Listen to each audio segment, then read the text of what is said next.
Welcome back to Talpeon, the world of moles. So, y'all are probably already wondering, why isn't this on your other channel? Well, if you didn't know, my phone's broken and stuff, and that's not good.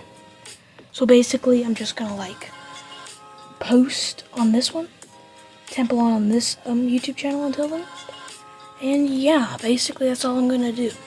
And maybe once I get my phone back, my phone fixed, I'll post it on the other one. But until then, it's gonna be posted on this one. Which, in turn, my other channel was, Jordan Gunn, which means I kinda need to change my look, so... Alrighty, so I've changed my look now. I got the hair again and the green shirt. Shola, let's go on with the video, you plump chubby boy. I don't care. What is that black thing on your shirt? What is that? What is that? Anyways, like I was saying, I have got my green shirt on, my little button, and the hair. So guess what? I'm back in full business kind of thing. So, of course, Talpeon, the world of moles. It's a world. And I, created it, and I'm gonna post more on it. And I kind of updated the world a little bit. So Morthalis insert kind of look different now. It's gone through a change. And I would also like to go through some lore, some lore. So basically, Talpeon, of course, was an experiment to see what would happen if other group of mammals could evolve and diversify, kind of like how the mammals did after the extinction of the dinosaurs. They were originally going to do this with mice. However, a vermin on a ship crash landed onto another terraformed planet. So then they had to go back to Earth and get another type of little rodent, and of course they chose moles. So after the planet, a bunch of stuff. Also, I would like to say the plains biomes on the planet kind of look like this image right here, except replace the cacti with nothing, and then replace the sand with grass. And then get rid of the pines and replace them with shrubs. So that's kind of the entire planet. It's got algae mats, orcas, and ice ocean. Basically, I really don't know what to talk about, so let's just get into the video, maybe? I don't know. So dive into the deep dark, where we will find our first organism. This is a skura rat. A skura rat kind of resembles a meerkat, but it's a little different. They kind of live in social groups of about 2 to 3. Partners will mate for life and will not, if the partner dies, they'll actually become depressed, kind of like some types of birds, and will never mate again. So yeah, it's fun. Basically, when they have about 12 pups a litter, and the pups, well, of course, the parents will teach them stuff, and then maybe sometimes they'll come back as adults to raise the next litter of pups. An entire family can have about 3 entire litters, which contain about 12 pups, and each generation will come back to teach the next generation. As well, the parents will start to get old. Kind of like some types of apes will, like orangutans. And then we got a squongolo. A squongolo is by far one of the most protective moles ever. They are kind of like bears and their cubs. Let me explain. So basically, when these creatures have their pups, they only have a couple, because these are like one of the biggest moles out there. They will guard them with their life. If they think anything is a threat, they will attack them. They have pretty sharp claws, and although you can't see it, they have long incisors. They are descendants from the root mole. I forgot to mention the last thingy, but the other mole that we had before this one was the descendant of the whisker mole. But these guys are very protective, protecting their pups with their life again.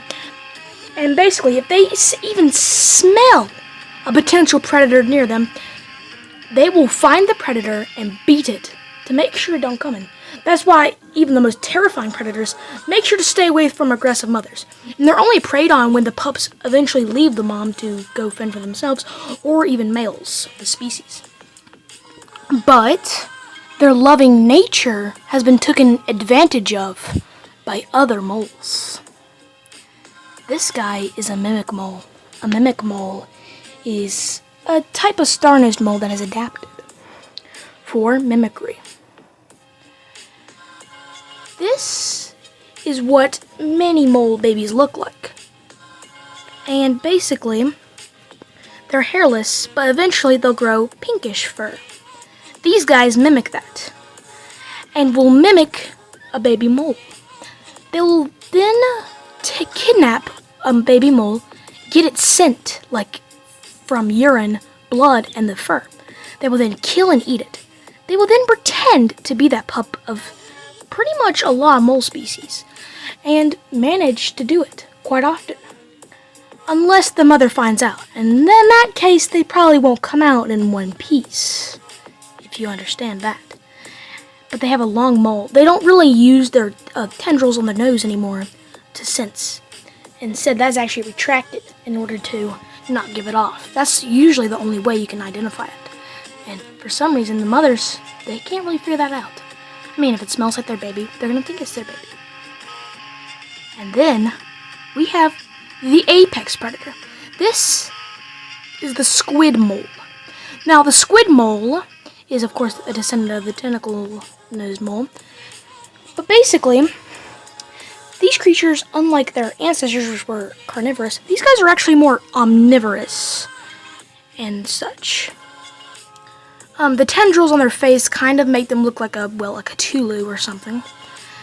But they use them to snatch up small animals like baby moles, and also to gather up bugs and roots. They are the apex predators, yet they're kind of like a bear, of course, not having really much to worry about with their omnivorous diet and long-nosed. Nothing much else is to say about them, except they're a lot more bigger and more omnivorous. Yet you definitely don't want to be around one when it's hungry. Also, I would want to say something, the babies eat a lot more protein.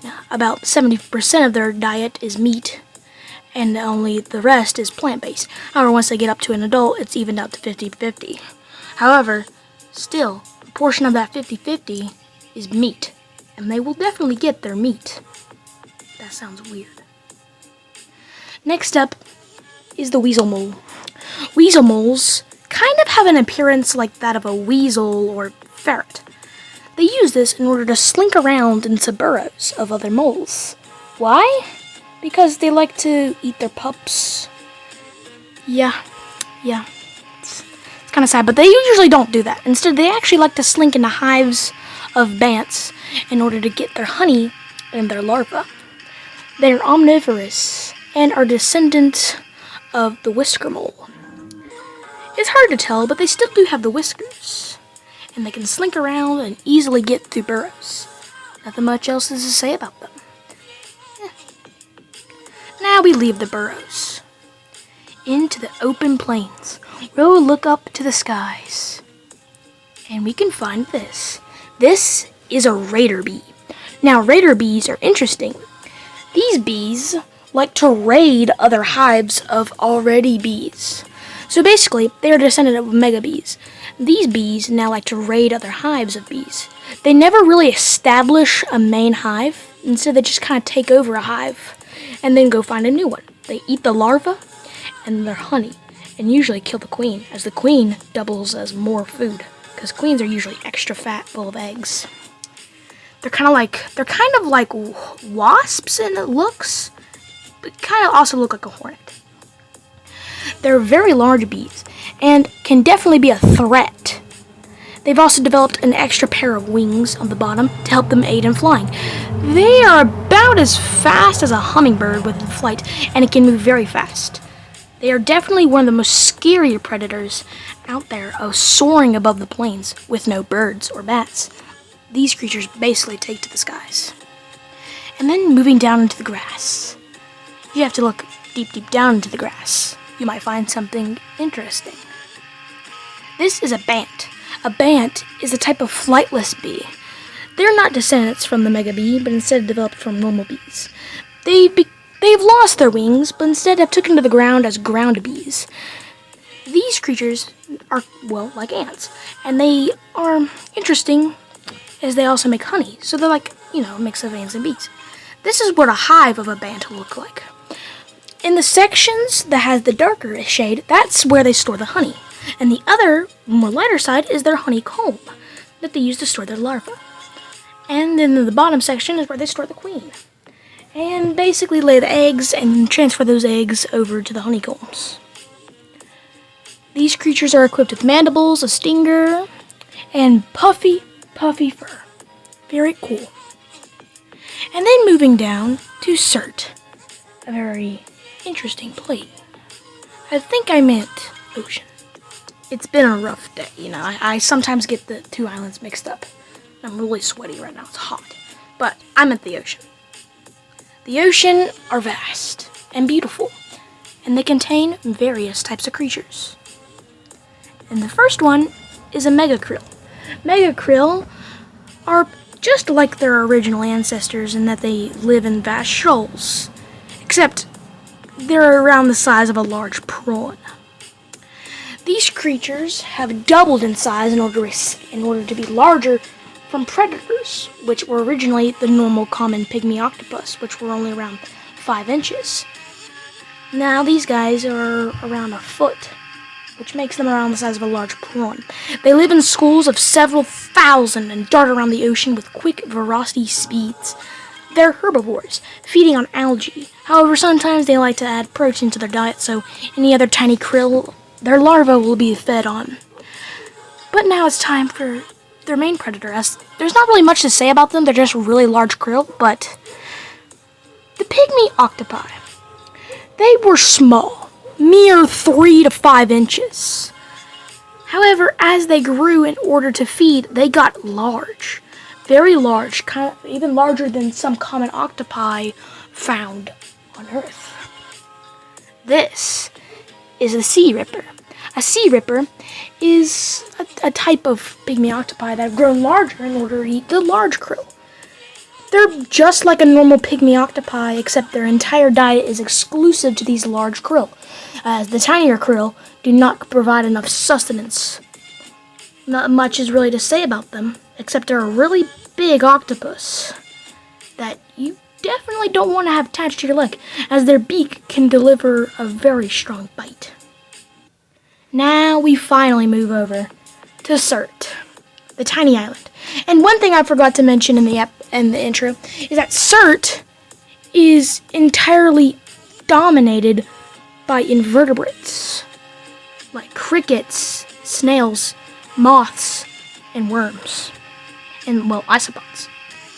Snails already exhibit a strange type of tree-climbing behavior, but one of these snails took it a step further. This is the tree snail. Tree snails are arboreal. They live in the trees and spend almost their entire life in the trees, slowly moving around. Well, by trees I meant shrubs, as well. The elm trees have sadly been taken away, as humans wanted to see if any other plant could develop in a tree. So these guys live in shrubs, you might say. They feed on the leaves of shrubs, and also decaying good matter. Nothing else has evolved on Cert, so these guys are the only ones to evolve. And then we bring up the size comparison.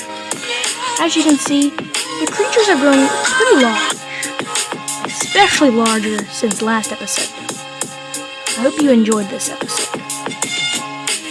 And basically that wraps it up. So, like I said again, and I'll say it again, thank you guys so much for watching.